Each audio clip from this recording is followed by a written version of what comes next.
Chapter 12. The Lord had said to Abram, Leave your country, your people, and your father's household, and go to the land I will show you. I will make you into a great nation, and I will bless you. I will make your name great, and you will be a blessing. I will bless those who bless you, and whoever curses you, I will curse, and all peoples on earth will be blessed through you. So Abram left as the Lord had told him, and Lot went with him. Abram was 75 years old when he set out from Haran. He took his wife Sarai, his nephew Lot, all the possessions they had accumulated, and the people they had acquired in Haran, and they set out for the land of Canaan, and they arrived there. Abram traveled through the land as far as the site of the great tree of Moreh at Shechem. At that time the Canaanites were in the land. The Lord appeared to Abram and said, To your offspring I will give this land. So he built an altar there to the Lord who had appeared to him. From there he went on toward the hills east of Bethel and pitched his tent, with Bethel on the west and Ai on the east. There he built an altar to the Lord and called on the name of the Lord. Then Abram set out and continued toward the Negev. Now there was a famine in the land, and Abram went down to Egypt to live there for a while because the famine was severe. As he was about to enter Egypt, he said to his wife Sarai, I know what a beautiful woman you are. When the Egyptians see you, they will say, This is his wife. Then they will kill me, but will let you live. Say you are my sister, so that I will be treated well for your sake, and my life will be spared because of you. When Abram came to Egypt, the Egyptians saw that she was a very beautiful woman. And when Pharaoh's officials saw her, they praised her to Pharaoh, and she was taken into his palace. He treated Abram well for her sake, and Abram acquired sheep and cattle, male and female donkeys, men servants and maidservants, and camels. But the Lord inflicted serious diseases on Pharaoh and his household because of Abram's wife Sarai. So Pharaoh summoned Abram. What have you done to me? He said, Why didn't you tell me she was your wife? Why did you say she is my sister, so that I took her to be my wife? Now then, here is your wife. Take her and go. Then Pharaoh gave orders about Abram to his men, and they sent him on his way with his wife and everything he had. Chapter 13. So Abram went up from Egypt to the Negev with his wife and everything he had, and Lot went with him. Abram had become very wealthy in livestock and in silver and gold. From the Negev he went from place to place until he came to Bethel, to the place between Bethel and Ai, where his tent had been earlier, and where he had first built an altar. There Abram called on the name of the Lord. Now Lot, who was moving about with Abram, also had flocks and herds and tents. But the land could not support them while they stayed together, for their possessions were so great that they were not able to stay together. And quarreling arose between Abram's herdsmen and the herdsmen of Lot. The Canaanites and Perizzites were also living in the land at that time. So Abram said to Lot, Let's not have any quarreling between you and me, or between your herdsmen and mine, for we are brothers.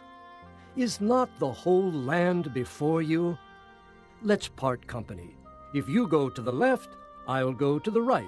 If you go to the right, I'll go to the left.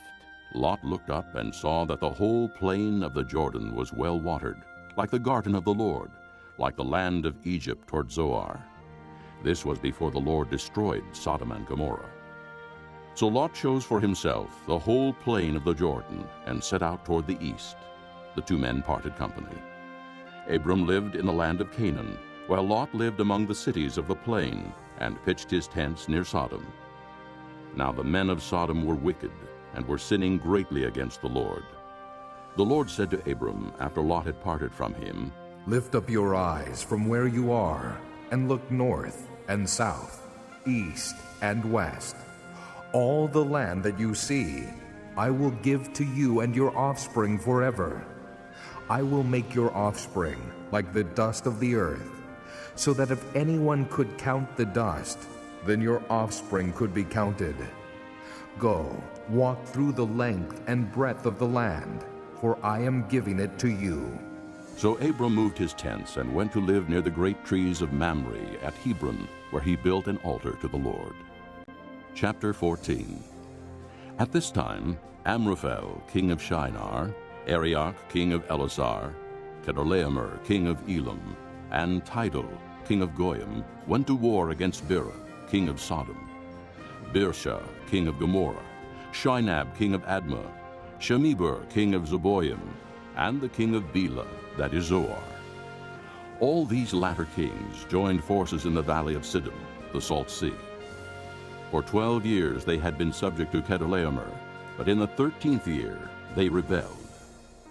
In the 14th year, Chedorlaomer and the kings allied with him went out and defeated the Rephaites in Ashtaroth-Karnaim, the Zuzites in Ham, the Emites in Sheva-Kiriathaim, and the Horites in the hill country of Seir, as far as El-Perun near the desert. Then they turned back and went to En-Mishpat, that is Kadesh, and they conquered the whole territory of the Amalekites, as well as the Amorites, who were living in Hazazon-Tamar. Then the king of Sodom, the king of Gomorrah, the king of Admah, the king of Zeboim, and the king of Bela, that is Zoar, marched out and drew up their battle lines in the valley of Siddim against Chedorlaomer, king of Elam, Tidal, king of Goyim, Amraphel, king of Shinar, and Arioch, king of Elasar, 4 kings against 5. Now the valley of Siddim was full of tar pits, and when the kings of Sodom and Gomorrah fled, some of the men fell into them, and the rest fled to the hills. The 4 kings seized all the goods of Sodom and Gomorrah and all their food. Then they went away. They also carried off Abram's nephew Lot and his possessions, since he was living in Sodom. One who had escaped came and reported this to Abram the Hebrew. Now Abram was living near the great trees of Mamre the Amorite, a brother of Eshcol and Aner, all of whom were allied with Abram.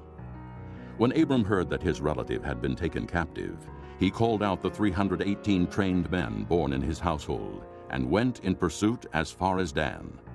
During the night, Abram divided his men to attack them, and he routed them, pursuing them as far as Hobah, north of Damascus. He recovered all the goods and brought back his relative Lot and his possessions, together with the women and the other people. After Abram returned from defeating Chedorlaomer and the kings allied with him, the king of Sodom came out to meet him in the valley of Sheva, that is, the king's valley. Then Melchizedek, king of Salem, brought out bread and wine. He was priest of God Most High, and he blessed Abram, saying, Blessed be Abram by God Most High, creator of heaven and earth. And blessed be God Most High, who delivered your enemies into your hand. Then Abram gave him 1/10 of everything. The king of Sodom said to Abram, Give me the people, and keep the goods for yourself. But Abram said to the king of Sodom, I have raised my hand to the Lord, God Most High, creator of heaven and earth, and have taken an oath that I will accept nothing belonging to you, not even a thread or the thong of a sandal, so that you will never be able to say, I made Abram rich. I will accept nothing but what my men have eaten, and the share that belongs to the men who went with me, to Aner, Eshcol, and Mamre. Let them have their share. Chapter 15. After this, the word of the Lord came to Abram in a vision. Do not be afraid, Abram. I am your shield, your very great reward. But Abram said, O sovereign Lord, what can you give me since I remain childless, and the one who will inherit my estate is Eliezer of Damascus? And Abram said, You have given me no children, so a servant in my household will be my heir. Then the word of the Lord came to him. This man will not be your heir, but a son coming from your own body will be your heir. He took him outside and said, Look up at the heavens and count the stars, if indeed you can count them. Then he said to him, So shall your offspring be. Abram believed the Lord, and he credited it to him as righteousness.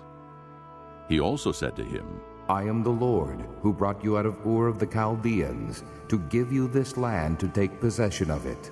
But Abram said, O sovereign Lord, how can I know that I will gain possession of it? So the Lord said to him, Bring me a heifer, a goat, and a ram, each 3 years old, along with a dove and a young pigeon. Abram brought all these to him, cut them in two, and arranged the halves opposite each other. The birds, however, he did not cut in half. Then birds of prey came down on the carcasses, but Abram drove them away. As the sun was setting, Abram fell into a deep sleep, and a thick and dreadful darkness came over him. Then the Lord said to him, Know for certain that your descendants will be strangers in a country not their own, and they will be enslaved and mistreated 400 years. But I will punish the nation they serve as slaves, and afterward they will come out with great possessions. You, however, will go to your fathers in peace and be buried at a good old age. In the 4th generation, your descendants will come back here, for the sin of the Amorites has not yet reached its full measure. When the sun had set and darkness had fallen, a smoking firepot with a blazing torch appeared and passed between the pieces. On that day, the Lord made a covenant with Abram and said, To your descendants I give this land from the river of Egypt to the great river the Euphrates, the land of the Kenites, Kenizzites, Cadmonites, Hittites, Perizzites, Rephaites, Amorites, Canaanites, Girgashites, and Jebusites. Chapter 16. Now Sarai, Abram's wife, had borne him no children, but she had an Egyptian maidservant named Hagar. So she said to Abram, The Lord has kept me from having children. Go, sleep with my maidservant. Perhaps I can build a family through her. Abram agreed to what Sarai said. So after Abram had been living in Canaan 10 years, Sarai his wife took her Egyptian maidservant Hagar and gave her to her husband to be his wife. He slept with Hagar, and she conceived. When she knew she was pregnant, she began to despise her mistress. Then Sarai said to Abram, You are responsible for the wrong I am suffering. I put my servant in your arms, and now that she knows she is pregnant, she despises me. May the Lord judge between you and me. Your servant is in your hands. Abram said, Do with her whatever you think best. Then Sarai mistreated Hagar, so she fled from her. The angel of the Lord found Hagar near a spring in the desert. It was the spring that is beside the road to Shur. And he said, Hagar, servant of Sarai, where have you come from, and where are you going? I'm running away from my mistress Sarai. She answered. Then the angel of the Lord told her, Go back to your mistress and submit to her. The angel added, I will so increase your descendants that they will be too numerous to count. The angel of the Lord also said to her, You are now with child, and you will have a son. You shall name him Ishmael, for the Lord has heard of your misery. He will be a wild donkey of a man. His hand will be against everyone, and everyone's hand against him, and he will live in hostility toward all his brothers. She gave this name to the Lord who spoke to her. You are the God who sees me. For she said, I have now seen the one who sees me. That is why the well was called Beer Lahairoi. It is still there between Kadesh and Bered. So Hagar bore Abram a son, and Abram gave the name Ishmael to the son she had borne. Abram was 86 years old when Hagar bore him Ishmael. Chapter 17. When Abram was 99 years old, the Lord appeared to him and said, I am God Almighty. Walk before me and be blameless. I will confirm my covenant between me and you, and will greatly increase your numbers. Abram fell face down, and God said to him, As for me, this is my covenant with you. You will be the father of many nations. No longer will you be called Abram. Your name will be Abraham, for I have made you a father of many nations. I will make you very fruitful. I will make nations of you, and kings will come from you. I will establish my covenant as an everlasting covenant between me and you and your descendants after you for generations to come, to be your God and the God of your descendants after you. The whole land of Canaan, where you are now an alien, I will give as an everlasting possession to you and your descendants after you, and I will be their God. Then God said to Abraham, As for you, you must keep my covenant, you and your descendants after you, for the generations to come. This is my covenant with you and your descendants after you. The covenant you are to keep. Every male among you shall be circumcised. You are to undergo circumcision, and it will be the sign of the covenant between me and you. For the generations to come, every male among you who is 8 days old must be circumcised, including those born in your household, or bought with money from a foreigner, those who are not your offspring. Whether born in your household or bought with your money, they must be circumcised. My covenant in your flesh is to be an everlasting covenant. Any uncircumcised male who has not been circumcised in the flesh will be cut off from his people. He has broken my covenant. God also said to Abraham, As for Sarai, your wife, you are no longer to call her Sarai. Her name will be Sarah. I will bless her, and will surely give you a son by her. I will bless her so that she will be the mother of nations. Kings of peoples will come from her. Abraham fell face down. He laughed and said to himself, Will a son be born to a man 100 years old? Will Sarah bear a child at the age of 90? And Abraham said to God, If only Ishmael might live under your blessing. Then God said, Yes, but your wife Sarah will bear you a son, and you will call him Isaac. I will establish my covenant with him as an everlasting covenant for his descendants after him. And as for Ishmael, I have heard you. I will surely bless him. I will make him fruitful and will greatly increase his numbers. He will be the father of 12 rulers, and I will make him into a great nation. But my covenant I will establish with Isaac, whom Sarah will bear to you by this time next year. When he had finished speaking with Abraham, God went up from him.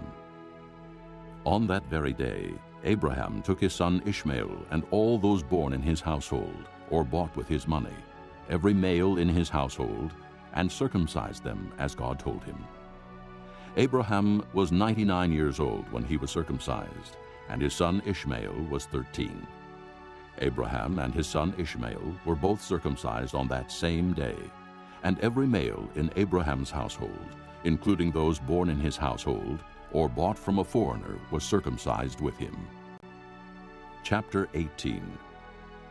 The Lord appeared to Abraham near the great trees of Mamre while he was sitting at the entrance to his tent in the heat of the day. Abraham looked up and saw 3 men standing nearby. When he saw them, he hurried from the entrance of his tent to meet them and bowed low to the ground. He said, If I have found favor in your eyes, my lord, do not pass your servant by. Let a little water be brought, and then you may all wash your feet and rest under this tree. Let me get you something to eat, so you can be refreshed and then go on your way, now that you have come to your servant. Very well, they answered. do as you say. So Abraham hurried into the tent to Sarah. Quick, He said. get 3 seahs of fine flour and knead it and bake some bread. Then he ran to the herd and selected a choice tender calf and gave it to a servant who hurried to prepare it. He then brought some curds and milk and the calf that had been prepared and set these before them. While they ate, he stood near them under a tree.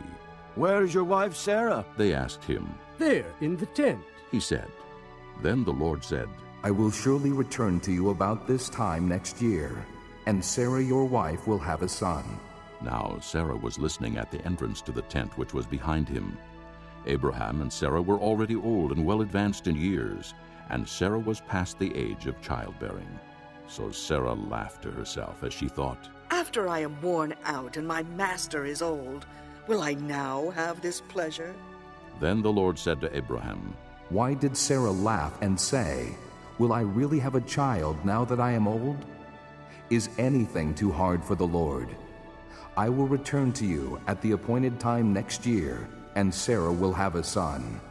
Sarah was afraid, so she lied and said, I did not laugh. But he said, Yes, you did laugh. When the men got up to leave, they looked down toward Sodom, and Abraham walked along with them to see them on their way.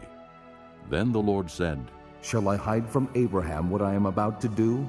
Abraham will surely become a great and powerful nation, and all nations on earth will be blessed through him. For I have chosen him, so that he will direct his children and his household after him, to keep the way of the Lord by doing what is right and just, so that the Lord will bring about for Abraham what he has promised him. Then the Lord said, The outcry against Sodom and Gomorrah is so great, and their sin so grievous, that I will go down and see if what they have done is as bad as the outcry that has reached me. If not, I will know. The men turned away and went toward Sodom, but Abraham remained standing before the Lord. Then Abraham approached him and said, Will you sweep away the righteous with the wicked? What if there are 50 righteous people in the city? Will you really sweep away and not spare the place for the sake of the 50 righteous people in it? Far be it from you to do such a thing, to kill the righteous with the wicked, treating the righteous and the wicked alike. Far be it from you. Will not the judge of all the earth do right? The Lord said, If I find 50 righteous people in the city of Sodom, I will spare the whole place for their sake. Then Abraham spoke up again. Now that I have been so bold as to speak to the Lord, though I am nothing but dust and ashes, what if the number of the righteous is 5 less than 50? Will you destroy the whole city because of 5 people? If I find 45 there, He said. I will not destroy it. Once again he spoke to him.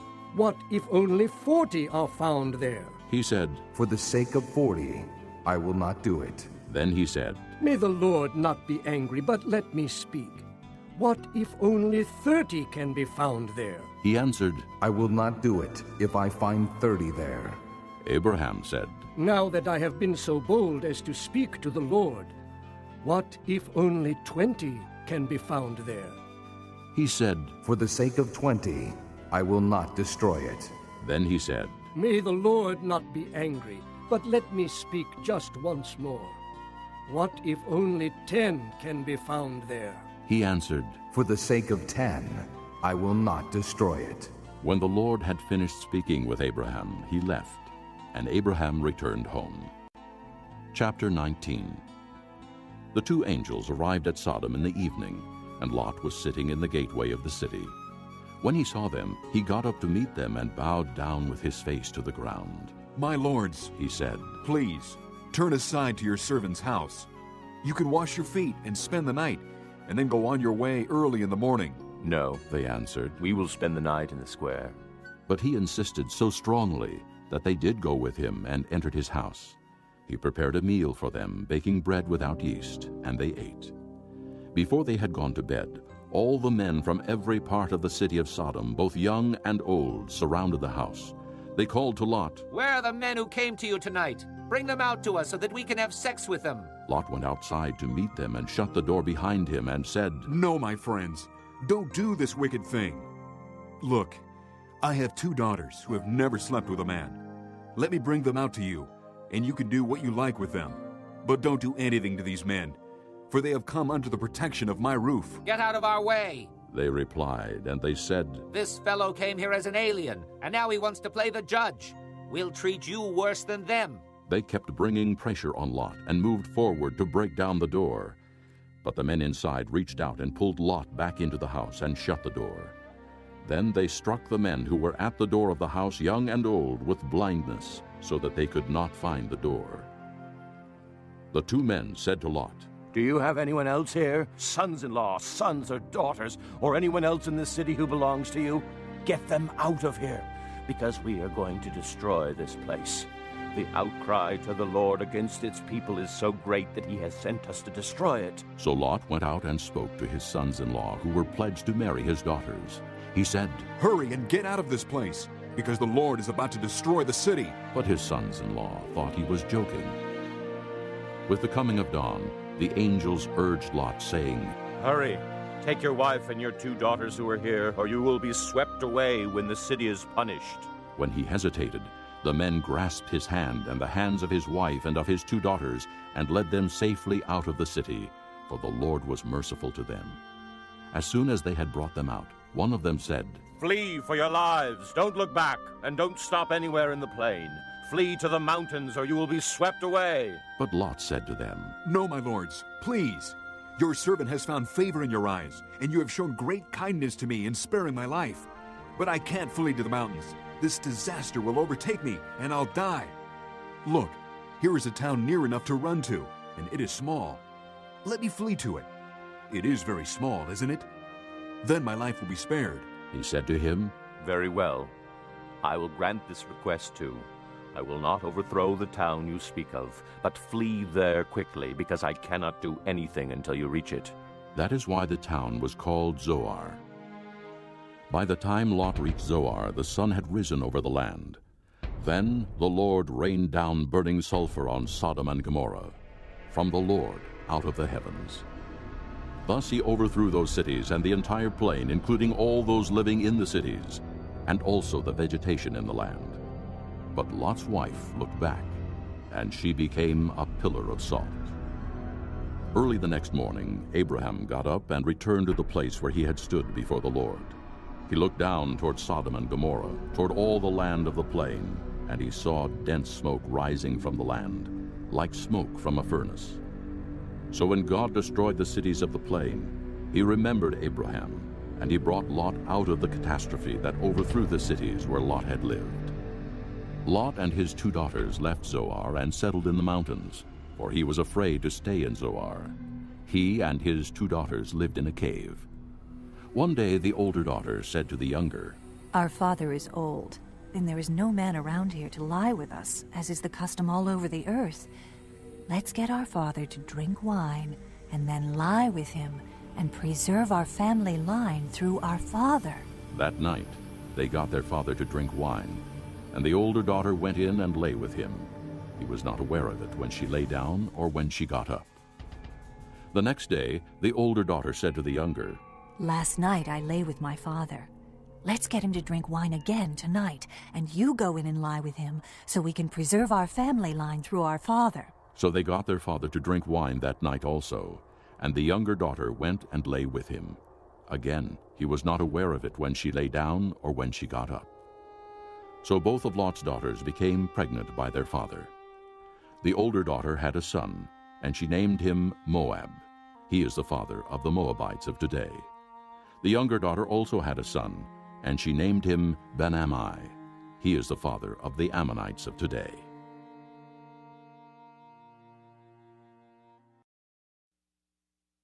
Chapter 20. Now Abraham moved on from there into the region of the Negev and lived between Kadesh and Shur. For a while he stayed in Gerar, and there Abraham said to his wife Sarah, "She is my sister." Then Abimelech, king of Gerar, sent for Sarah and took her. But God came to Abimelech in a dream one night and said to him, "You are as good as dead because of the woman you have taken. She is a married woman." Now Abimelech had not gone near her, so he said, "Lord, will you destroy an innocent nation? Did he not say to me, 'She is my sister'? And didn't she also say, 'He is my brother'? I have done this with a clear conscience and clean hands."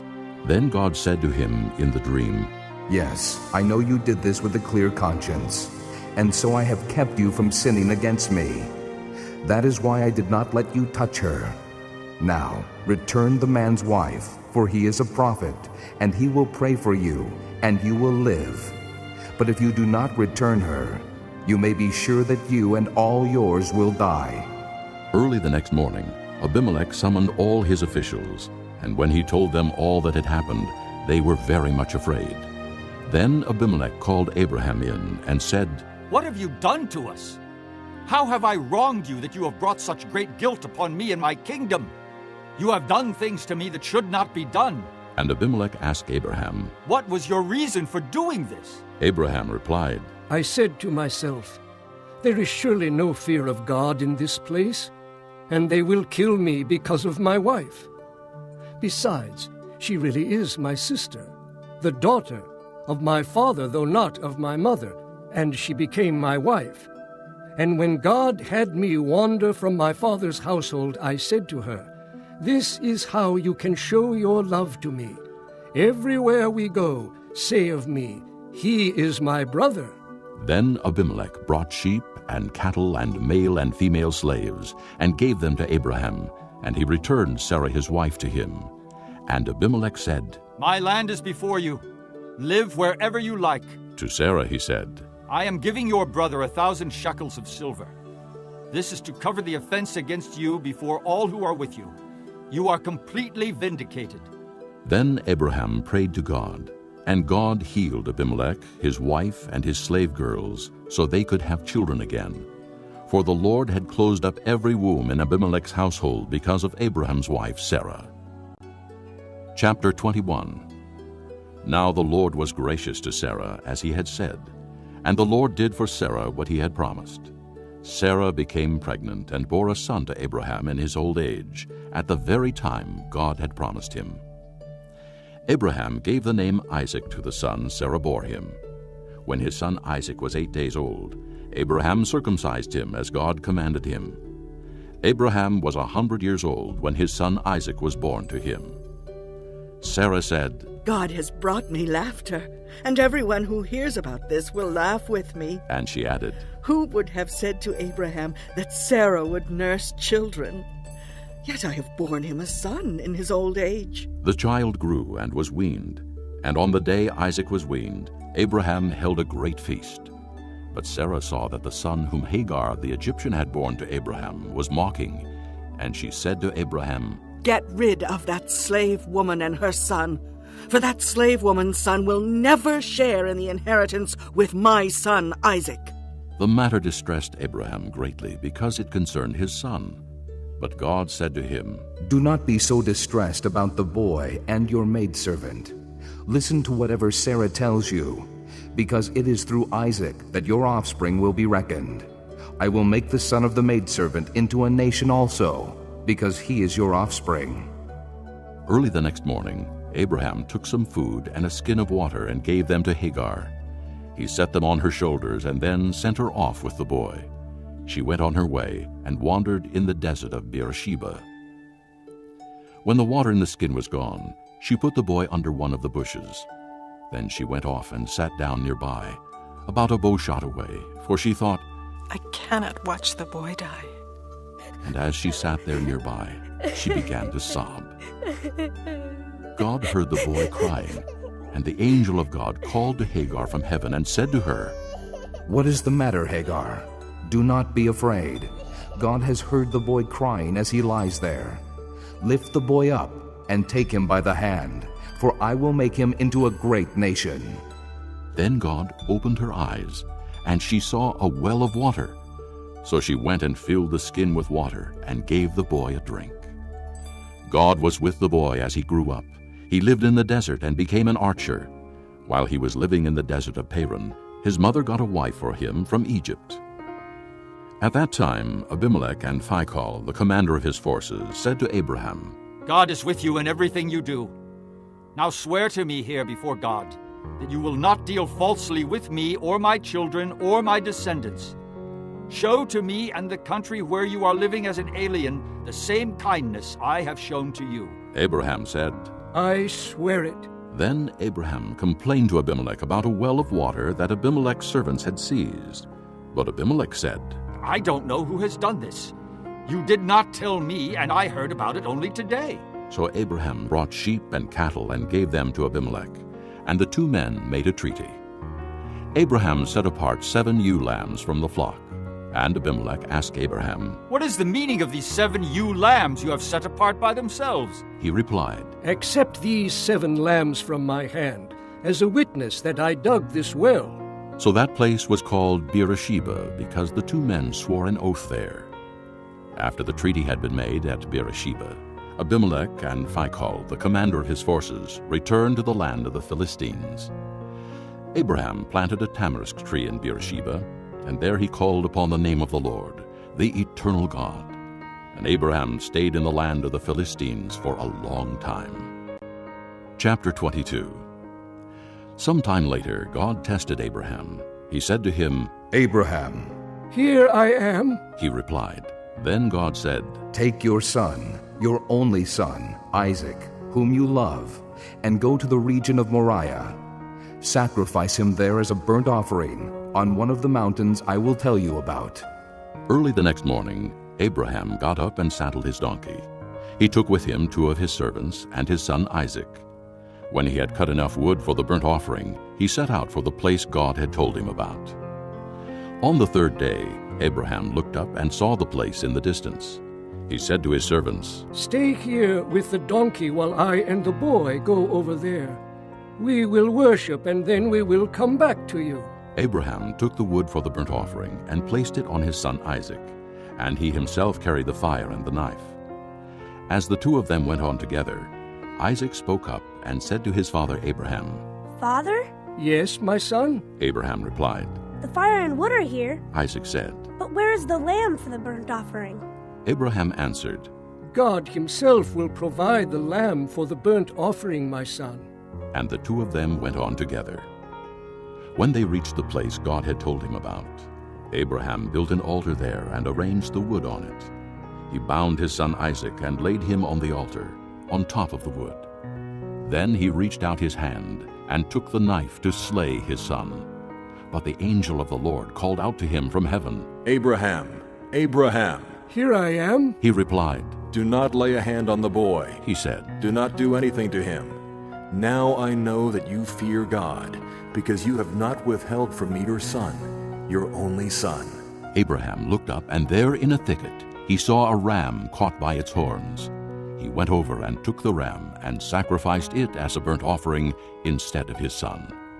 So Abraham called that place, "The Lord will provide." And to this day it is said, "On the mountain of the Lord it will be provided." The angel of the Lord called to Abraham from heaven a second time and said, "I swear by myself, declares the Lord, that because you have done this, and have not withheld your son, your only son, I will surely bless you, and make your descendants as numerous as the stars in the sky, and as the sand on the seashore. Your descendants will take possession of the cities of their enemies, and through your offspring all nations on earth will be blessed, because you have obeyed me." Then Abraham returned to his servants, and they set off together for Beersheba, and Abraham stayed in Beersheba. Some time later, Abraham was told, "Milcah is also a mother. She has borne sons to your brother Nahor, Uz the firstborn, Buz his brother, Kemuel the father of Aram, Kesed, Hazo, Pildash, Jidlaph, and Bethuel. Bethuel became the father of Rebekah. Milcah bore these 8 sons to Abraham's brother Nahor. His concubine, whose name was Rumah, also had sons, Tebah, Gaham, Tahash, and Maacah. Chapter 23. Sarah lived to be 127 years old. She died at Kiriath Arba, that is Hebron, in the land of Canaan. And Abraham went to mourn for Sarah and to weep over her. Then Abraham rose from beside his dead wife and spoke to the Hittites. He said, "I am an alien and a stranger among you. Sell me some property for a burial site here so I can bury my dead." The Hittites replied to Abraham, "Sir, listen to us. You are a mighty prince among us. Bury your dead in the choicest of our tombs. None of us will refuse you his tomb for burying your dead." Then Abraham rose and bowed down before the people of the land, the Hittites. He said to them, "If you are willing to let me bury my dead, then listen to me and intercede with Ephron, son of Zohar, on my behalf. So he will sell me the cave of Machpelah, which belongs to him and is at the end of his field. Ask him to sell it to me for the full price as a burial site among you." Ephron the Hittite was sitting among his people, and he replied to Abraham in the hearing of all the Hittites who had come to the gate of his city. "No, my lord," he said. "Listen to me. I give you the field, and I give you the cave that is in it. I give it to you in the presence of my people. Bury your dead." Again Abraham bowed down before the people of the land, and he said to Ephron in their hearing, "Listen to me, if you will. I will pay the price of the field. Accept it from me so I can bury my dead there." Ephron answered Abraham, "Listen to me, my lord. The land is worth 400 shekels of silver. But what is that between me and you? Bury your dead." Abraham agreed to Ephron's terms and weighed out for him the price he had named in the hearing of the Hittites, 400 shekels of silver, according to the weight current among the merchants. So Ephron's field in Machpelah near Mamre, Both the field and the cave in it, and all the trees within the borders of the field, was deeded to Abraham as his property in the presence of all the Hittites who had come to the gate of the city. Afterward, Abraham buried his wife Sarah in the cave in the field of Machpelah near Mamre, which is at Hebron, in the land of Canaan. So the field and the cave in it were deeded to Abraham by the Hittites as a burial site. Chapter 24. Abraham was now old and well advanced in years, and the Lord had blessed him in every way. He said to the chief servant in his household, the one in charge of all that he had, "Put your hand under my thigh. I want you to swear by the Lord, the God of heaven and the God of earth, that you will not get a wife for my son from the daughters of the Canaanites, among whom I am living, but will go to my country and my own relatives and get a wife for my son Isaac." The servant asked him, "What if the woman is unwilling to come back with me to this land? Shall I then take your son back to the country you came from?" "Make sure that you do not take my son back there," Abraham said.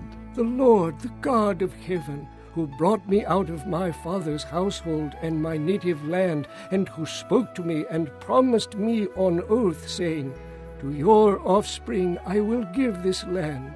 He will send his angel before you so that you can get a wife for my son from there. If the woman is unwilling to come back with you, then you will be released from this oath of mine. Only do not take my son back there." So the servant put his hand under the thigh of his master Abraham, and swore an oath to him concerning this matter. Then the servant took 10 of his master's camels and left, taking with him all kinds of good things from his master. He set out for Aram-naharaim and made his way to the town of Nahor. He had the camels kneel down near the well outside the town. It was toward evening, the time the women go out to draw water. Then he prayed, "O Lord, God of my master Abraham, give me success today, and show kindness to my master Abraham. See, I am standing beside the spring, and the daughters of the townspeople are coming out to draw water.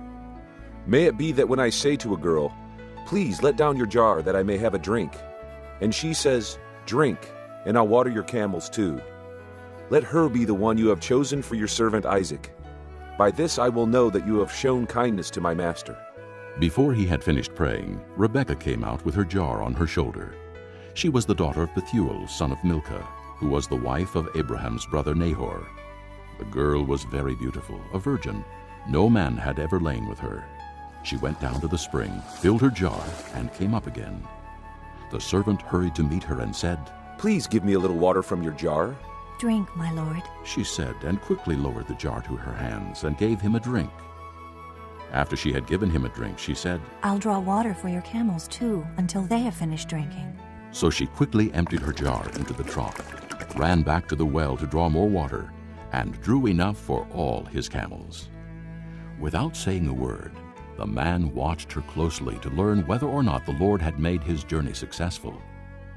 When the camels had finished drinking, the man took out a gold nose ring weighing a beka and 2 gold bracelets weighing 10 shekels.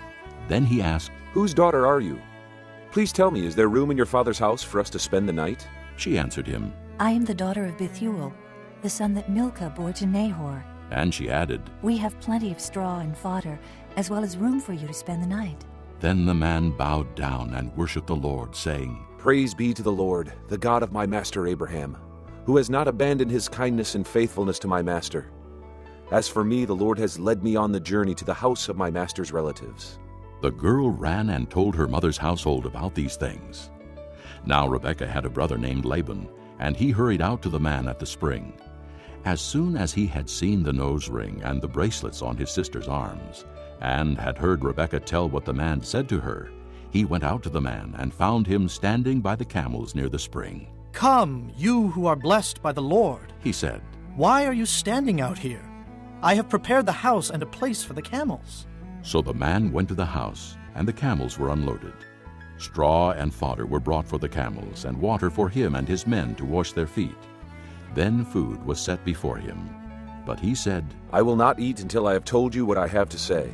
"Then tell us," Laban said. So he said, "I am Abraham's servant. The Lord has blessed my master abundantly, and he has become wealthy. He has given him sheep and cattle, silver and gold, men servants and maidservants, and camels and donkeys. My master's wife Sarah has borne him a son in her old age, and he has given him everything he owns. And my master made me swear an oath and said, 'You must not get a wife for my son from the daughters of the Canaanites, in whose land I live, but go to my father's family and to my own clan, and get a wife for my son.' Then I asked my master, 'What if the woman will not come back with me?' He replied, 'The Lord before whom I have walked will send his angel with you and make your journey a success, so that you can get a wife for my son from my own clan and from my father's family. Then, when you go to my clan, you will be released from my oath, even if they refuse to give her to you. You will be released from my oath.' When I came to the spring today, I said, 'O Lord God of my master Abraham, if you will, please grant success to the journey on which I have come. See, I am standing beside the spring. If a maiden comes out to draw water, and I say to her, "Please let me drink a little water from your jar," and if she says to me, "Drink, and I'll draw water for your camels too," let her be the one the Lord has chosen for my master's son." Before I finished praying in my heart, Rebekah came out with her jar on her shoulder. She went down to the spring and drew water, and I said to her, "Please, give me a drink." She quickly lowered her jar from her shoulder and said, "Drink, and I'll water your camels too." So I drank, and she watered the camels also. I asked her, "Whose daughter are you?" She said, "The daughter of Bethuel, son of Nahor, whom Milcah bore to him." Then I put the ring in her nose and the bracelets on her arms, and I bowed down and worshipped the Lord. I praised the Lord, the God of my master Abraham, who had led me on the right road to get the granddaughter of my master's brother for his son. Now if you will show kindness and faithfulness to my master, tell me, and if not, tell me, so I may know which way to turn." Laban and Bethuel answered, "This is from the Lord. We can say nothing to you one way or the other." Here is Rebekah. Take her and go, and let her become the wife of your master's son, as the Lord has directed." When Abraham's servant heard what they said, he bowed down to the ground before the Lord. Then the servant brought out gold and silver jewelry and articles of clothing and gave them to Rebekah. He also gave costly gifts to her brother and to her mother. Then he and the men who were with him ate and drank and spent the night there. When they got up the next morning, he said, "Send me on my way to my master." But her brother and her mother replied, "Let the girl remain with us 10 days or so. Then you may go." But he said to them, "Do not detain me. Now that the Lord has granted success to my journey, send me on my way so I may go to my master." Then they said, "Let's call the girl and ask her about it." So they called Rebekah and asked her. "Will you go with this man?" "I will go," she said.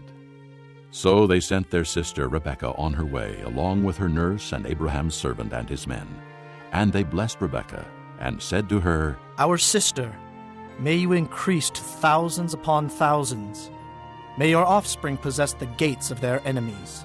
Then Rebekah and her maids got ready and mounted their camels and went back with the man. So the servant took Rebekah and left. Now Isaac had come from Beer-lahai-roi, for he was living in the Negev. He went out to the field one evening to meditate, and as he looked up, he saw camels approaching. Rebekah also looked up and saw Isaac. She got down from her camel and asked the servant, "Who is that man in the field coming to meet us?" "He is my master," the servant answered. So she took her veil and covered herself. Then the servant told Isaac all he had done. Isaac brought her into the tent of his mother Sarah, and he married Rebekah. So she became his wife, and he loved her, and Isaac was comforted after his mother's death. Chapter 25. Abraham took another wife, whose name was Keturah. She bore him Zimran, Jokshan, Medan, Midian, Ishbak, and Shua. Jokshan was the father of Sheba and Dedan. The descendants of Dedan were the Asherites, the Letushites, and the Leamites. The sons of Midian were Ephah, Epher, Hanok, Abida, and Eldaah. All these were descendants of Keturah. Abraham left everything he owned to Isaac. But while he was still living, he gave gifts to the sons of his concubines and sent them away from his son Isaac to the land of the east. Altogether, Abraham lived 175 years. Then Abraham breathed his last and died at a good old age, an old man and full of years, and he was gathered to his people. His sons, Isaac and Ishmael, buried him in the cave of Machpelah near Mamre, in the field of Ephron, son of Zohar the Hittite, the field Abraham had bought from the Hittites. There Abraham was buried with his wife Sarah. After Abraham's death, God blessed his son Isaac, who then lived near Beer-lahai-roi. This is the account of Abraham's son Ishmael, whom Sarah's maidservant Hagar the Egyptian bore to Abraham. These are the names of the sons of Ishmael, listed in the order of their birth: Nebaioth, the firstborn of Ishmael; Kedur, Adbeel, Mibsam, Mishma, Duma, Massa, Hadad, Tema, Jetur, Naphish, and Kedemah.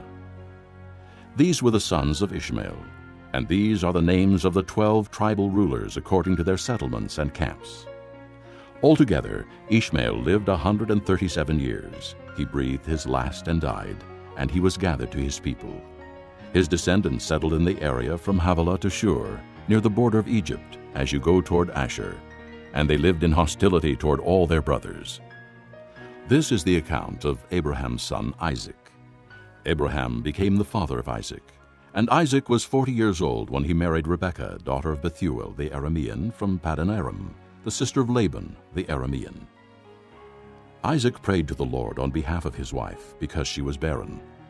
The Lord answered his prayer, and his wife Rebekah became pregnant.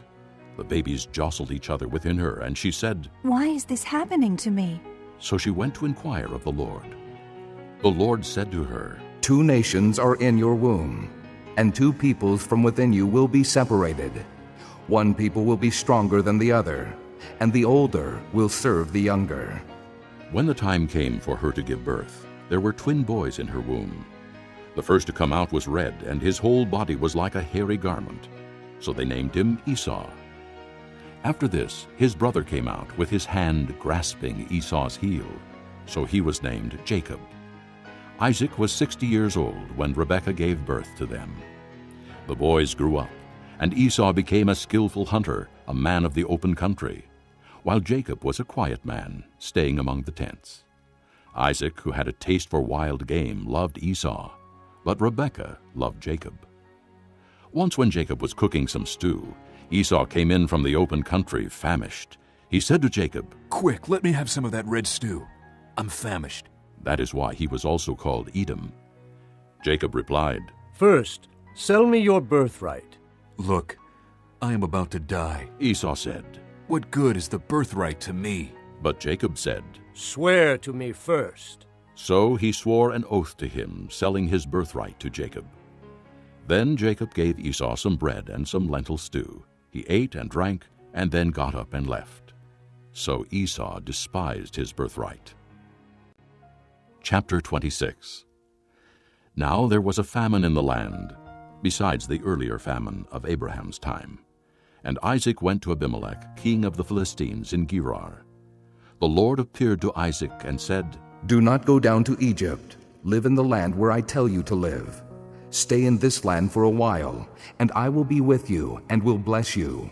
For to you and your descendants I will give all these lands, and will confirm the oath I swore to your father Abraham.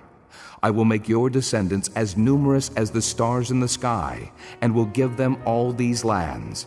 And through your offspring all nations on earth will be blessed, because Abraham obeyed me and kept my requirements, my commands, my decrees, and my laws." So Isaac stayed in Gerar. When the men of that place asked him about his wife, he said, "She is my sister," because he was afraid to say, "She is my wife." He thought, "The men of this place might kill me on account of Rebekah, because she is beautiful." When Isaac had been there a long time, Abimelech, king of the Philistines, looked down from a window and saw Isaac caressing his wife Rebekah. So Abimelech summoned Isaac and said, "She is really your wife. Why did you say she is my sister?" Isaac answered him, "Because I thought I might lose my life on account of her." Then Abimelech said, "What is this you have done to us? One of the men might well have slept with your wife, and you would have brought guilt upon us." So Abimelech gave orders to all the people, "Anyone who molests this man or his wife shall surely be put to death." Isaac planted crops in that land, and the same year reaped 100-fold. because the Lord blessed him. The man became rich, and his wealth continued to grow until he became very wealthy. He had so many flocks and herds and servants that the Philistines envied him. So all the wells that his father's servants had dug in the time of his father Abraham, the Philistines stopped up, filling them with earth. Then Abimelech said to Isaac, "Move away from us! You have become too powerful for us." So Isaac moved away from there and encamped in the valley of Gerar and settled there. Isaac reopened the wells that had been dug in the time of his father Abraham, which the Philistines had stopped up after Abraham died, and he gave them the same names his father had given them. Isaac's servants dug in the valley and discovered a well of fresh water there. But the herdsmen of Gerar quarreled with Isaac's herdsmen and said, "The water is ours." So he named the well Esek, because they disputed with him. Then they dug another well, but they quarreled over that one also. So he named it Sitnah. He moved on from there and dug another well, and no one quarreled over it. He named it Rehoboth, saying, "Now the Lord has given us room, and we will flourish in the land." From there he went up to Beersheba. That night the Lord appeared to him and said, I am the God of your father Abraham. Do not be afraid, for I am with you. I will bless you, and will increase the number of your descendants for the sake of my servant Abraham. Isaac built an altar there and called on the name of the Lord. There he pitched his tent, and there his servants dug a well. Meanwhile, Abimelech had come to him from Gerar with Ahuzzath, his personal adviser, and Phicol, the commander of his forces. Isaac asked them, "Why have you come to me, since you were hostile to me and sent me away?" They answered, "We saw clearly that the Lord was with you. So we said, there ought to be a sworn agreement between us and you. Let us make a treaty with you that you will do us no harm, just as we did not molest you, but always treated you well and sent you away in peace. And now you are blessed by the Lord." Isaac then made a feast for them, and they ate and drank. Early the next morning the men swore an oath to each other. Then Isaac sent them on their way, and they left him in peace. That day Isaac's servants came and told him about the well they had dug. They said, "We found water." He called it Shibah, and to this day the name of the town has been Beersheba. When Esau was 40 years old, he married Judith, daughter of Beeri the Hittite, and also Basemath, daughter of Elon the Hittite. They were a source of grief to Isaac and Rebekah. Chapter 27. When Isaac was old and his eyes were so weak that he could no longer see, he called for Esau his older son and said to him, "My son." "Here I am," he answered. Isaac said, "I am now an old man and don't know the day of my death. Now then, get your weapons, your quiver and bow, and go out to the open country to hunt some wild game for me. Prepare me the kind of tasty food I like and bring it to me to eat, so that I may give you my blessing before I die." Now Rebekah was listening as Isaac spoke to his son Esau. When Esau left for the open country to hunt game and bring it back, Rebekah said to her son Jacob, "Look, I overheard your father say to your brother Esau, 'Bring me some game and prepare me some tasty food to eat, so that I may give you my blessing in the presence of the Lord before I die.' Now, my son, listen carefully and do what I tell you. Go out to the flock and bring me 2 choice young goats, so I can prepare some tasty food for your father, just the way he likes it. Then take it to your father to eat, so that he may give you his blessing before he dies." Jacob said to Rebekah his mother, "But my brother Esau is a hairy man, and I'm a man with smooth skin. What if my father touches me? I would appear to be tricking him and would bring down a curse on myself rather than a blessing." His mother said to him, "My son, let the curse fall on me. Just do what I say. Go and get them for me." So he went and got them and brought them to his mother, and she prepared some tasty food, just the way his father liked it. Then Rebekah took the best clothes of Esau her older son, which she had in the house, and put them on her younger son Jacob. She also covered his hands and the smooth part of his neck with the goat skins. Then she handed to her son Jacob the tasty food and the bread she had made. He went to his father and said, "My father." "Yes, my son," he answered. "Who is it?" Jacob said to his father, "I am Esau, your firstborn.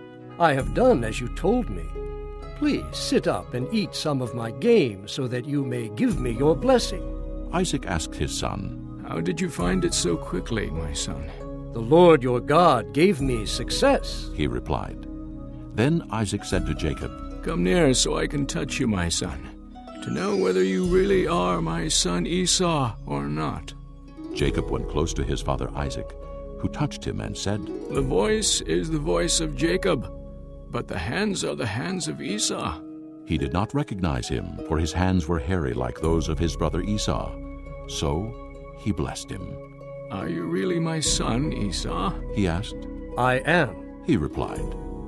Then he said, "My son, bring me some of your game to eat so that I may give you my blessing." Jacob brought it to him, and he ate. And he brought some wine, and he drank. Then his father Isaac said to him, "Come here, my son, and kiss me." So he went to him and kissed him. When Isaac caught the smell of his clothes, he blessed him and said, "Ah, the smell of my son is like the smell of a field that the Lord has blessed. May God give you of heaven's dew and of earth's richness an abundance of grain and new wine. May nations serve you and peoples bow down to you. Be Lord over your brothers, and may the sons of your mother bow down to you. May those who curse you be cursed, and those who bless you be blessed." After Isaac finished blessing him, and Jacob had scarcely left his father's presence, his brother Esau came in from hunting. He too prepared some tasty food and brought it to his father. Then he said to him, "My father, sit up and eat some of my game, so that you may give me your blessing." His father Isaac asked him, "Who are you?" "I am your son," he answered, "your firstborn, Esau." Isaac trembled violently and said, "Who was it, then, that hunted game and brought it to me? I ate it just before you came, and I blessed him, and indeed he will be blessed." When Esau heard his father's words, he burst out with a loud and bitter cry and said to his father, "Bless me! Me too, my father!" But he said, "Your brother came deceitfully and took your blessing." Esau said, "Isn't he rightly named Jacob? He has deceived me these 2 times. He took my birthright, and now he's taken my blessing." Then he asked, "Haven't you reserved any blessing for me?" Isaac answered Esau, "I have made him lord over you, and have made all his relatives his servants, and I have sustained him with grain and new wine. So what can I possibly do for you, my son?" Esau said to his father, "Do you have only one blessing, my father? Bless me too, my father." Then Esau wept aloud. His father Isaac answered him, "Your dwelling will be away from the earth's richness, away from the dew of heaven above.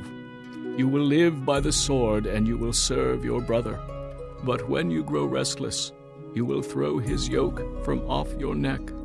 Esau held a grudge against Jacob because of the blessing his father had given him. He said to himself, "The days of mourning for my father are near. Then I will kill my brother Jacob."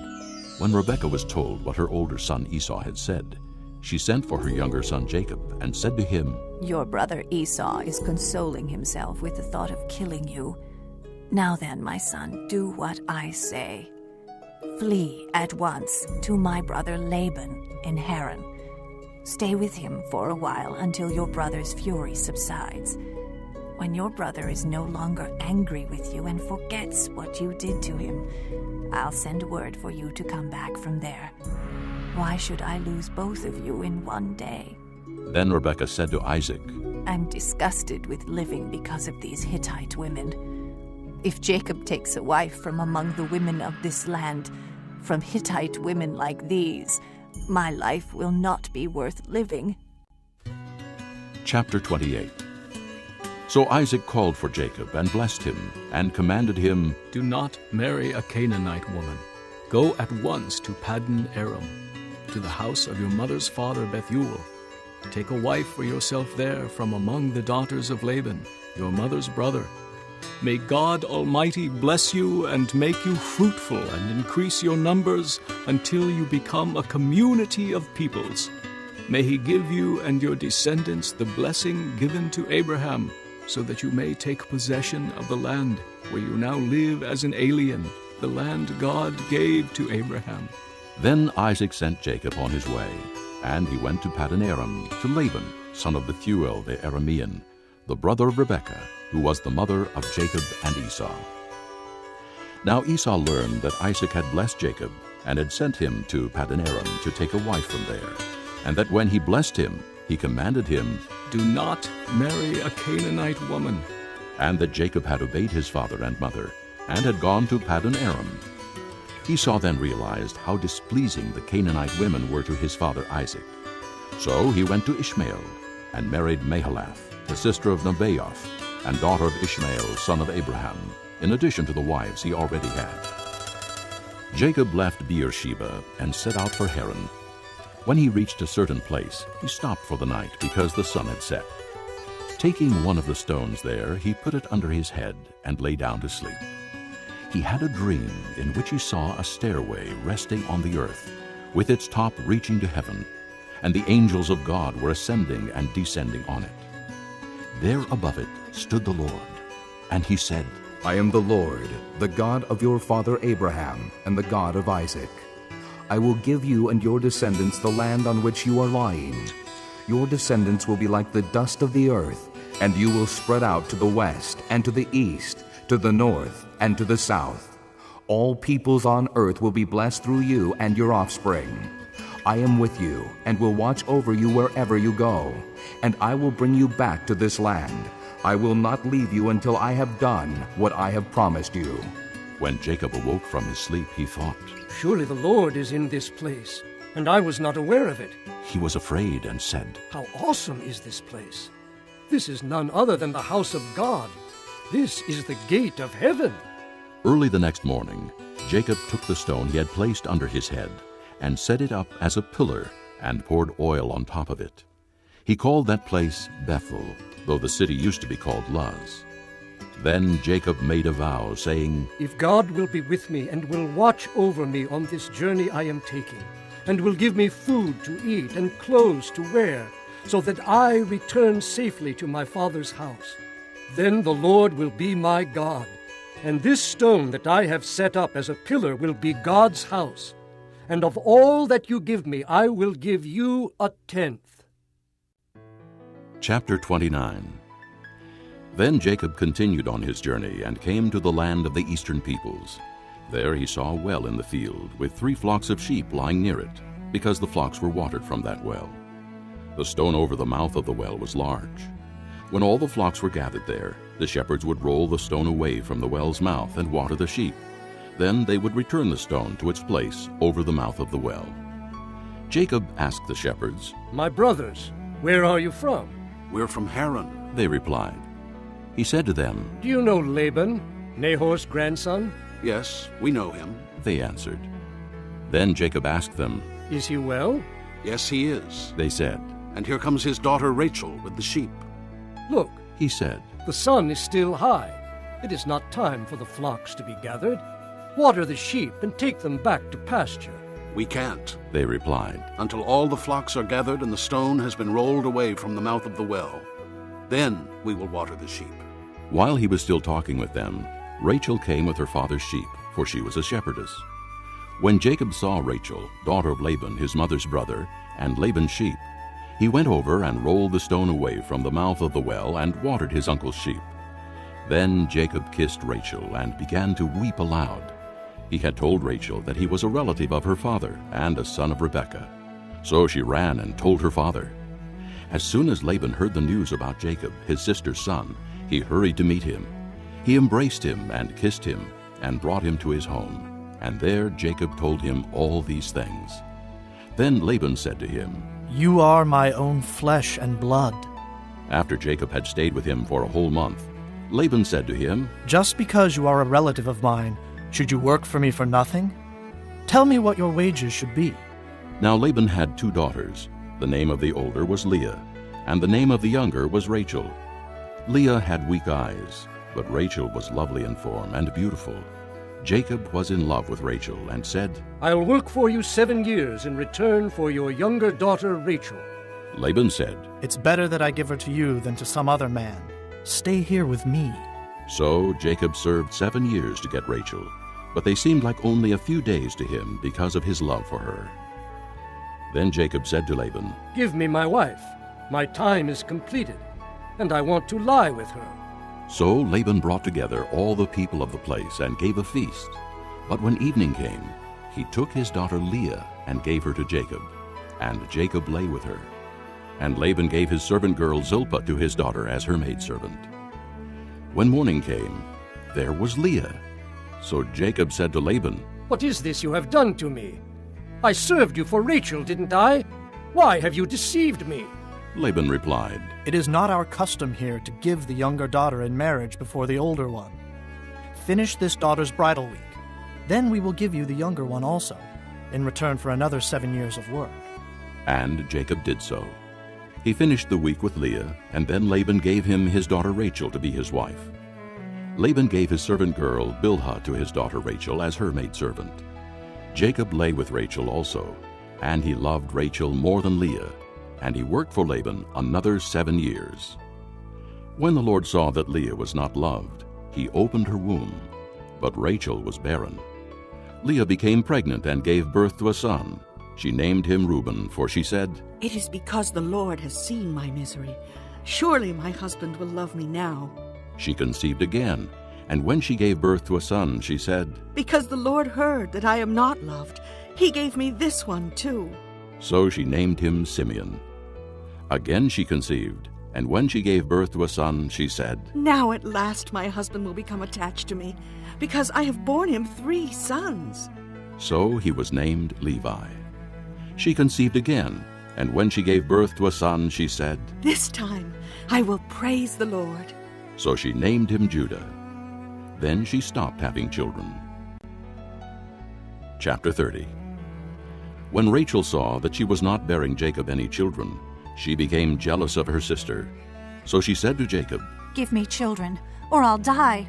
Jacob became angry with her and said, Am I in the place of God, who has kept you from having children? Then she said, Here is Bilhah, my maidservant.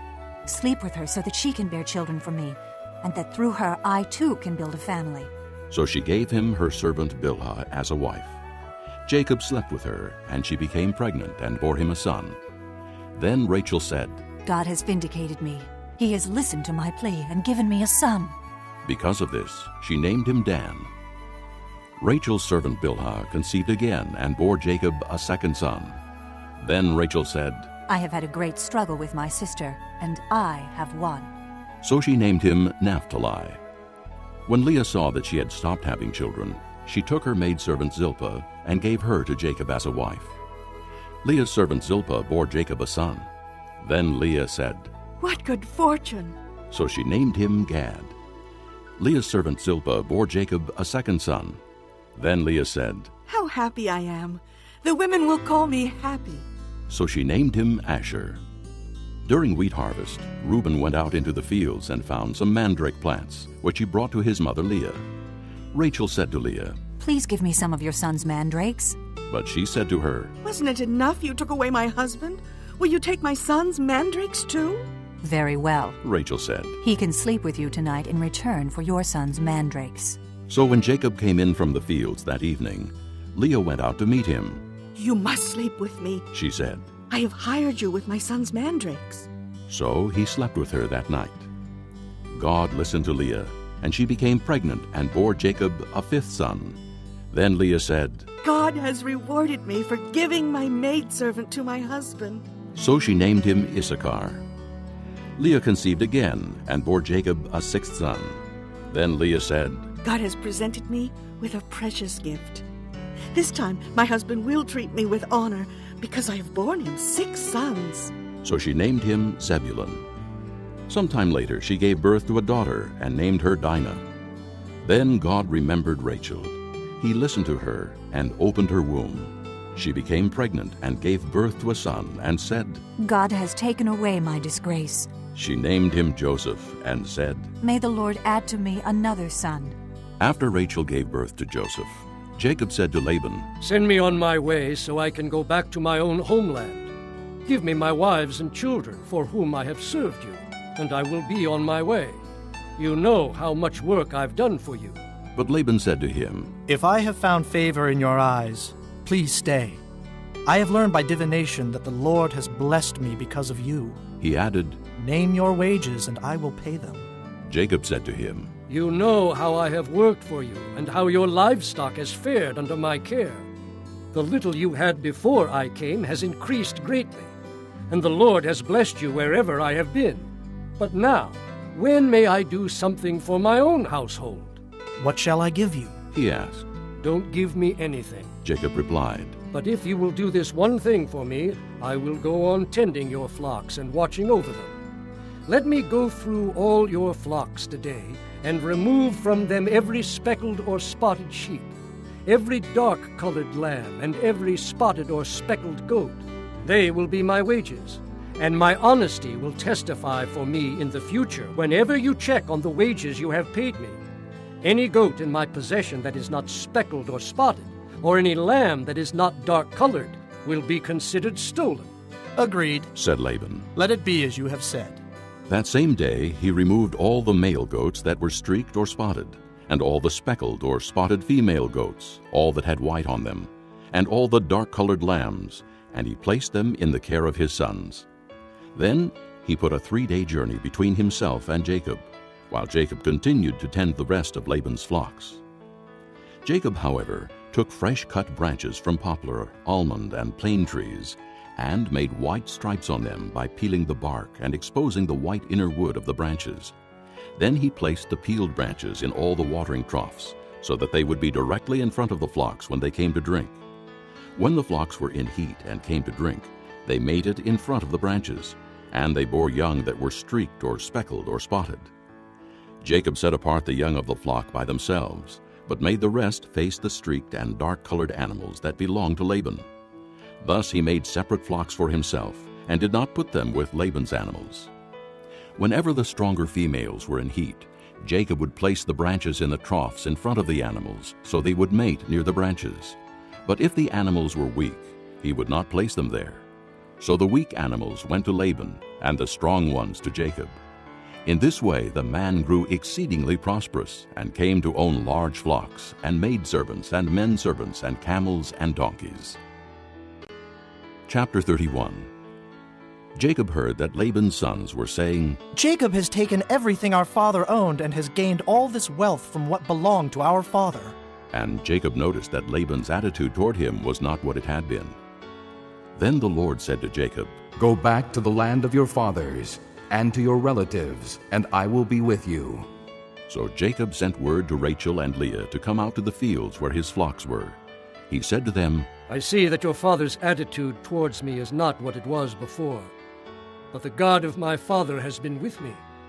You know that I've worked for your father with all my strength, yet your father has cheated me by changing my wages 10 times. However, God has not allowed him to harm me. If he said, The speckled ones will be your wages, then all the flocks gave birth to speckled young. And if he said, The streaked ones will be your wages, then all the flocks bore streaked young. So God has taken away your father's livestock and has given them to me. In breeding season I once had a dream in which I looked up and saw that the male goats mating with the flock were streaked, speckled, or spotted. The angel of God said to me in a dream, Jacob. I answered, Here I am. And he said, Look up and see that all the male goats mating with the flock are streaked, speckled, or spotted. For I have seen all that Laban has been doing to you. I am the God of Bethel, where you anointed a pillar and where you made a vow to me. Now leave this land at once and go back to your native land. Then Rachel and Leah replied, Do we still have any share in the inheritance of our father's estate? Does he not regard us as foreigners? Not only has he sold us, but he has used up what was paid for us. Surely all the wealth that God took away from our father belongs to us and our children. So do whatever God has told you. Then Jacob put his children and his wives on camels, and he drove all his livestock ahead of him, along with all the goods he had accumulated in Paddan Aram, to go to his father Isaac in the land of Canaan. When Laban had gone to shear his sheep, Rachel stole her father's household gods. Moreover, Jacob deceived Laban the Aramean by not telling him he was running away. So he fled with all he had, and crossing the river, he headed for the hill country of Gilead. On the third day, Laban was told that Jacob had fled. Taking his relatives with him, he pursued Jacob for 7 days and caught up with him in the hill country of Gilead. Then God came to Laban the Aramean in a dream at night, and said to him, "Be careful not to say anything to Jacob, either good or bad." Jacob had pitched his tent in the hill country of Gilead when Laban overtook him, and Laban and his relatives camped there too. Then Laban said to Jacob, "What have you done? You've deceived me, and you've carried off my daughters like captives in war. Why did you run off secretly and deceive me? Why didn't you tell me so I could send you away with joy and singing to the music of tambourines and harps? You didn't even let me kiss my grandchildren and my daughters goodbye. You have done a foolish thing. I have the power to harm you. But last night the God of your father said to me, 'Be careful not to say anything to Jacob, either good or bad.' Now you have gone off because you longed to return to your father's house. But why did you steal my gods?" Jacob answered Laban, I was afraid because I thought you would take your daughters away from me by force. But if you find anyone who has your gods, he shall not live. In the presence of our relatives, see for yourself whether there is anything of yours here with me, and if so, take it." Now Jacob did not know that Rachel had stolen the gods. So Laban went into Jacob's tent, and into Leah's tent, and into the tent of the 2 maidservants, but he found nothing. After he came out of Leah's tent, he entered Rachel's tent. Now Rachel had taken the household gods and put them inside her camel's saddle, and was sitting on them. Laban searched through everything in the tent, but found nothing. Rachel said to her father, "Don't be angry, my lord, that I cannot stand up in your presence. I'm having my period." So he searched but could not find the household gods. Jacob was angry and took Laban to task. "What is my crime?" he asked Laban. "What sin have I committed that you hunt me down? Now that you have searched through all my goods, what have you found that belongs to your household? Put it here in front of your relatives and mine, and let them judge between the 2 of us. I have been with you for 20 years now. Your sheep and goats have not miscarried, nor have I eaten rams from your flocks. I did not bring you animals torn by wild beasts. I bore the loss myself. And you demanded payment from me for whatever was stolen by day or night. This was my situation. The heat consumed me in the daytime, and the cold at night, and sleep fled from my eyes. It was like this for the 20 years I was in your household. I worked for you 14 years for your 2 daughters and 6 years for your flocks, and you changed my wages 10 times.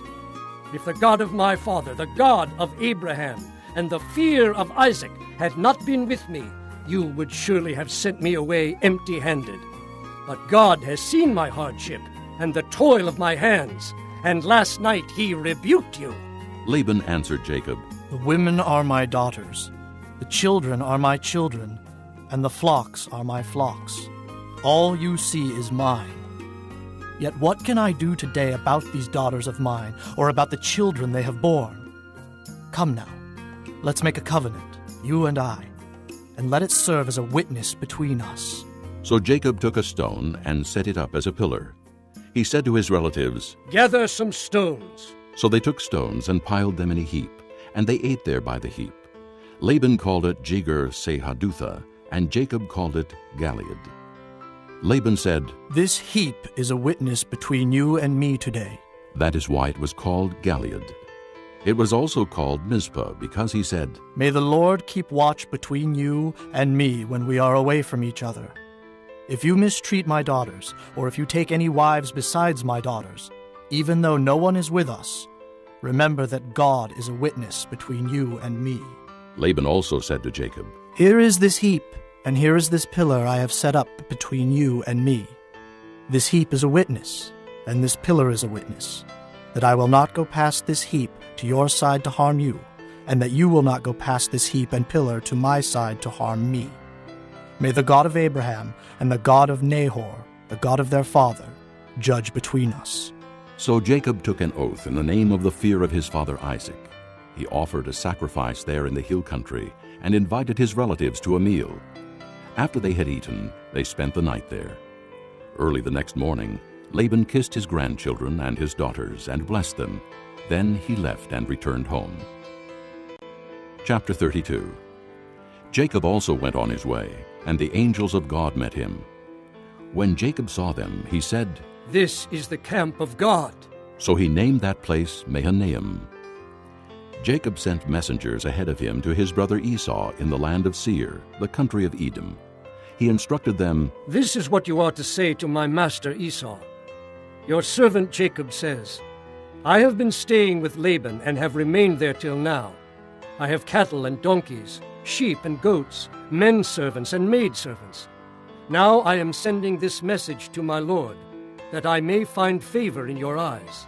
When the messengers returned to Jacob, they said, "We went to your brother Esau, and now he is coming to meet you, and 400 men are with him."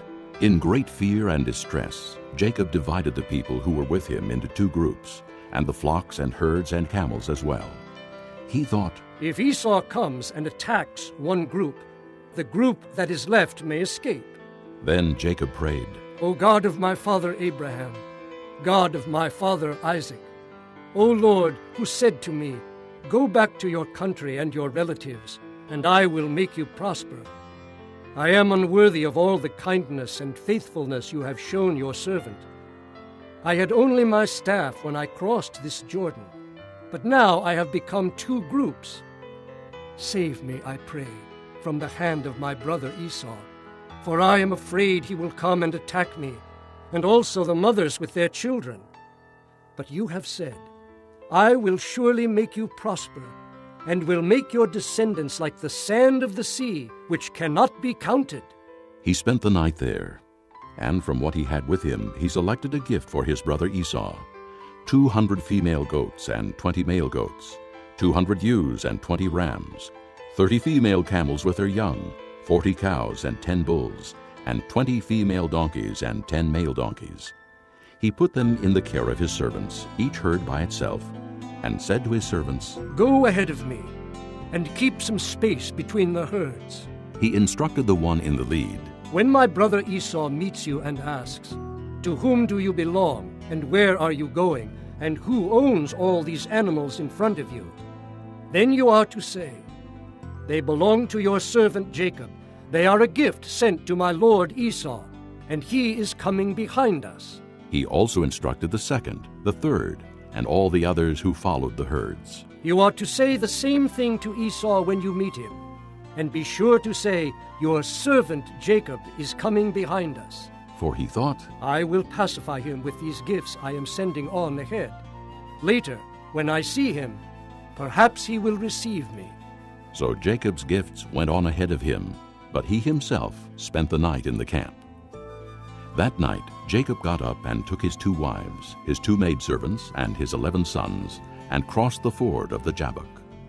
After he had sent them across the stream, he sent over all his possessions. So Jacob was left alone, and a man wrestled with him till daybreak. When the man saw that he could not overpower him, he touched the socket of Jacob's hip, so that his hip was wrenched as he wrestled with the man. Then the man said, "Let me go, for it is daybreak." But Jacob replied, "I will not let go unless you bless me." The man asked him, "What is your name?" "Jacob," he answered. Then the man said, "Your name will no longer be Jacob, but Israel, because you have struggled with God and with men and have overcome." Jacob said, "Please tell me your name." But he replied, "Why do you ask my name?" Then he blessed him there. So Jacob called the place Peniel, saying, "It is because I saw God face to face, and yet my life was spared." The sun rose above him as he passed Peniel, and he was limping because of his hip. Therefore to this day the Israelites do not eat the tendon attached to the socket of the hip, because the socket of Jacob's hip was touched near the tendon. Chapter 33.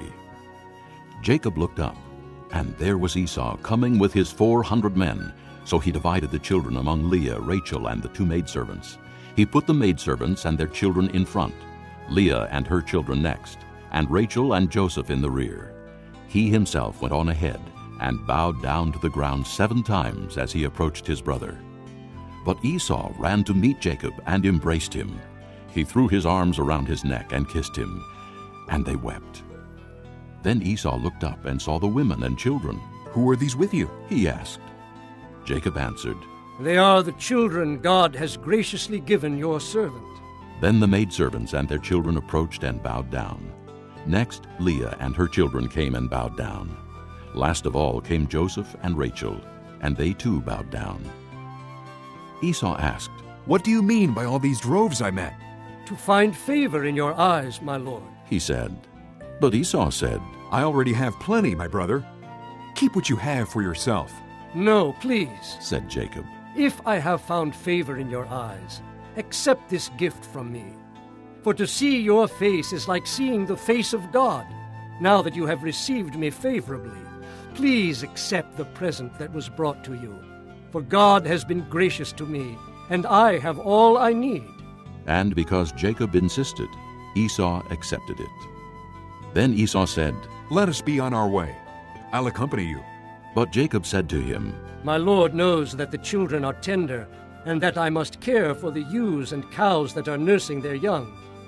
If they are driven hard just one day, all the animals will die. So let my lord go on ahead of his servant, while I move along slowly at the pace of the droves before me and that of the children, until I come to my lord in Seir." Esau said, "Then let me leave some of my men with you." "But why do that?" Jacob asked. "Just let me find favor in the eyes of my lord." So that day Esau started on his way back to Seir. Jacob, however, went to Succoth, where he built a place for himself and made shelters for his livestock. That is why the place is called Succoth. After Jacob came from Paddan Aram, he arrived safely at the city of Shechem in Canaan and camped within sight of the city. For 100 pieces of silver he bought from the sons of Hamor, the father of Shechem, the plot of ground where he pitched his tent. There he set up an altar and called it El Elohe Israel. Chapter 34. Now Dinah, the daughter Leah had borne to Jacob, went out to visit the women of the land. When Shechem, son of Hamor the Hivite, the ruler of that area, saw her, he took her and violated her. His heart was drawn to Dinah, daughter of Jacob, and he loved the girl and spoke tenderly to her. And Shechem said to his father Hamor, "Get me this girl as my wife." When Jacob heard that his daughter Dinah had been defiled, his sons were in the fields with his livestock, so he kept quiet about it until they came home. Then Shechem's father Hamor went out to talk with Jacob. Now Jacob's sons had come in from the fields as soon as they heard what had happened. They were filled with grief and fury, because Shechem had done a disgraceful thing in Israel by lying with Jacob's daughter, a thing that should not be done. But Hamor said to them, "My son Shechem has his heart set on your daughter. Please give her to him as his wife. Intermarry with us. Give us your daughters and take our daughters for yourselves. You can settle among us. The land is open to you. Live in it, trade in it, and acquire property in it." Then Shechem said to Dinah's father and brothers, "Let me find favor in your eyes, and I will give you whatever you ask. Make the price for the bride and the gift I am to bring as great as you like, and I'll pay whatever you ask me. Only give me the girl as my wife." Because their sister Dinah had been defiled, Jacob's sons replied deceitfully as they spoke to Shechem and his father Hamor.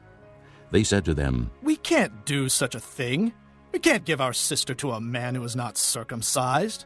That would be a disgrace to us. We will give our consent to you on one condition only, that you become like us by circumcising all your males. Then we will give you our daughters and take your daughters for ourselves. We'll settle among you and become one people with you. But if you will not agree to be circumcised, we'll take our sister and go." Their proposal seemed good to Hamor and his son Shechem. The young man, who was the most honored of all his father's household, lost no time in doing what they said, because he was delighted with Jacob's daughter. So Hamor and his son Shechem went to the gate of their city to speak to their fellow townsmen. "These men are friendly toward us," they said. "Let them live in our land and trade in it. The land has plenty of room for them. We can marry their daughters and they can marry ours. But the men will consent to live with us as one people only on the condition that our males be circumcised as they themselves are. Won't their livestock, their property, and all their other animals become ours? So let us give our consent to them, and they will settle among us." All the men who went out of the city gate agreed with Hamor and his son Shechem, and every male in the city was circumcised. 3 days later, while all of them were still in pain, 2 of Jacob's sons, Simeon and Levi, Dinah's brothers, took their swords and attacked the unsuspecting city, killing every male. They put Hamor and his son Shechem to the sword, and took Dinah from Shechem's house and left. The sons of Jacob came upon the dead bodies and looted the city where their sister had been defiled. They seized their flocks and herds and donkeys and everything else of theirs in the city and out in the fields. They carried off all their wealth and all their women and children, taking as plunder everything in the houses. Then Jacob said to Simeon and Levi, "You have brought trouble on me by making me a stench to the Canaanites and the Perizzites, the people living in this land. We are few in number, and if they join forces against me and attack me, I and my household will be destroyed." But they replied, "Should he have treated our sister like a prostitute?"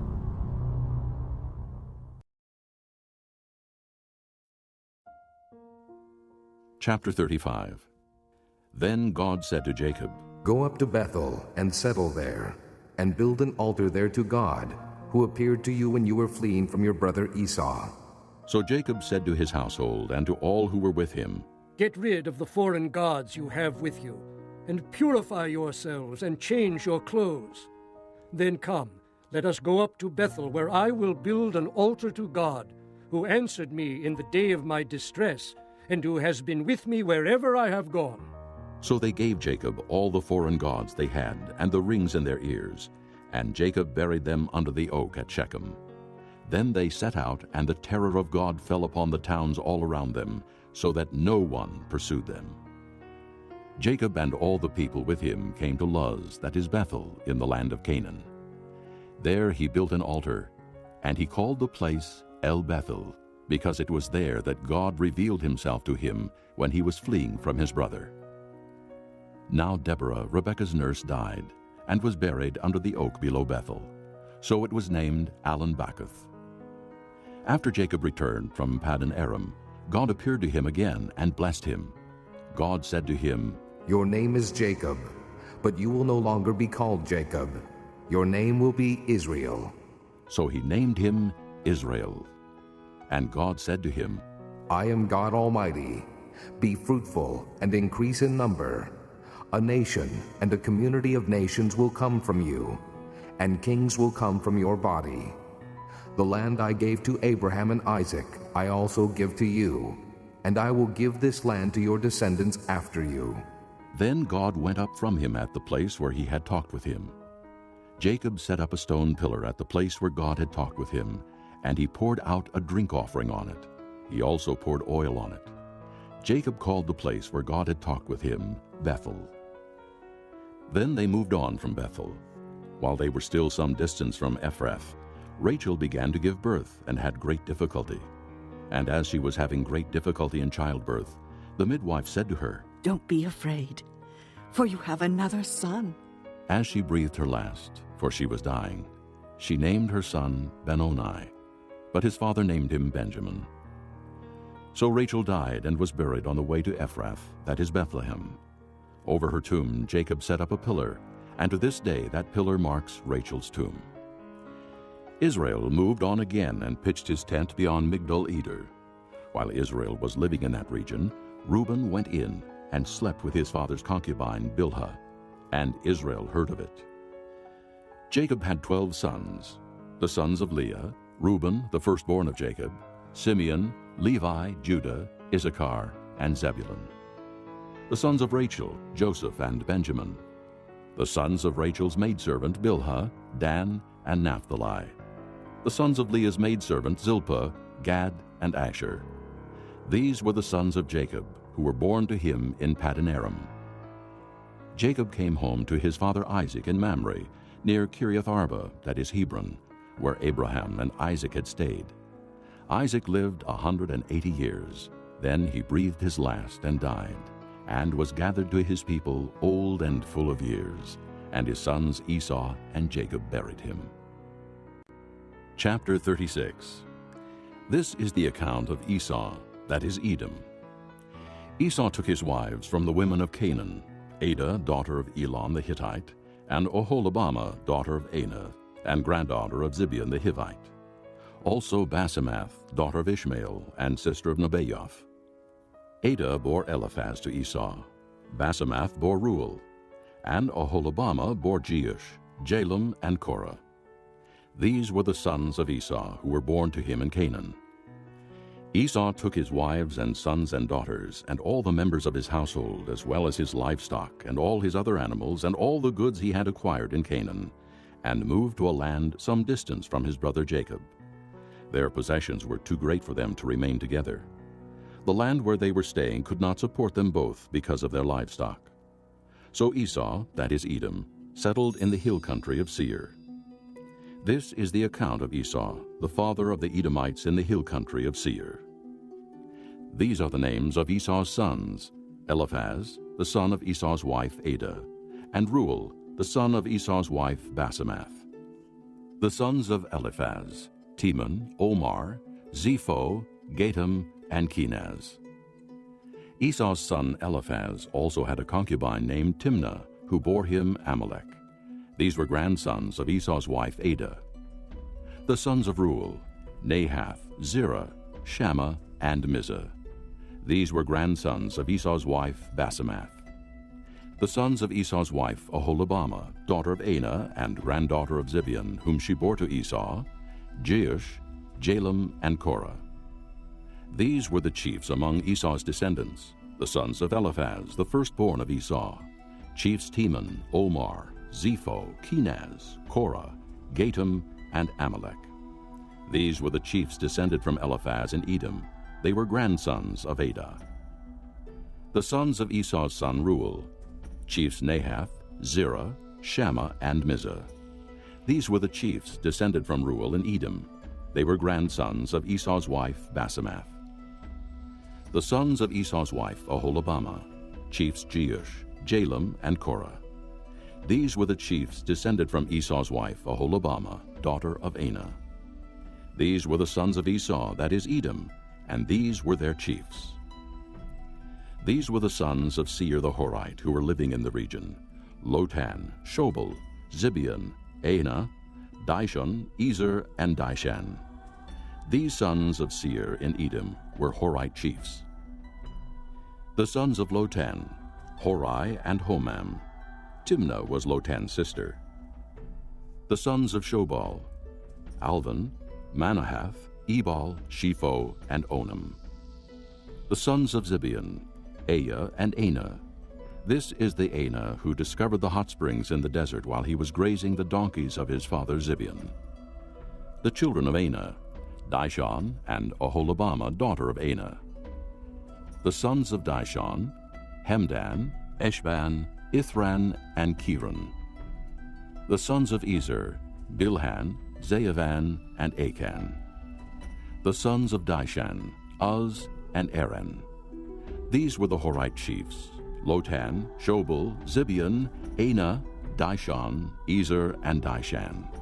These were the Horite chiefs, according to their divisions in the land of Seir. These were the kings who reigned in Edom before any Israelite king reigned.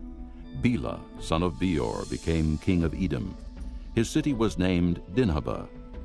When Bela died, Jobab, son of Zerah from Bozrah, succeeded him as king. When Jobab died, Husham from the land of the Temanites succeeded him as king. When Husham died, Hadad, son of Bedad, who defeated Midian in the country of Moab, succeeded him as king. His city was named Avith. When Hadad died, Samlah from Masrekah succeeded him as king. When Samlah died, Shaul from Rehoboth on the river succeeded him as king. When Shaul died, Baal-Hanan, son of Akbor, succeeded him as king. When Baal-Hanan, son of Akbor, died, Hadad succeeded him as king. His city was named Pau, and his wife's name was Mehetabel, daughter of Matred, the daughter of Mezahab. These were the chiefs descended from Esau by name, according to their clans and regions: Timnah, Alva, Jetheth, Oholibamah, Elah, Pinan, Kenaz, Teman, Mibzar, Magdiel, and Iram. These were the chiefs of Edom, according to their settlements in the land they occupied. This was Esau, the father of the Edomites.